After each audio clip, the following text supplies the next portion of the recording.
billahi mina seytaani rajim bismillahi rahmaani rahim.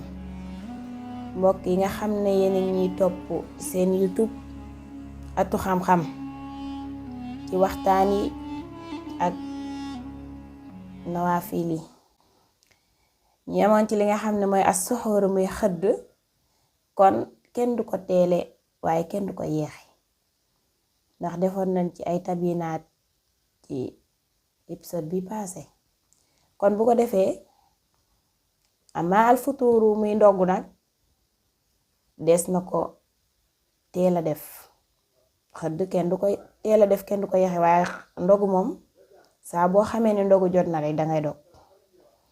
moo tax Yonent bi sallallahu alayhi wa sallam daana digle ci dogu bala ñoo dogu nañ jël doomu tàndarma, buñ mënta am tàndarma mu doon loo xam ne dafa saf suukar, muy loo xam ne sawx bi maanaam cafka gi dafa neex ñu dogee ko. loolu tamit bokk na ci li nga xam ne moom lañ naan mujibaatu Ramadan.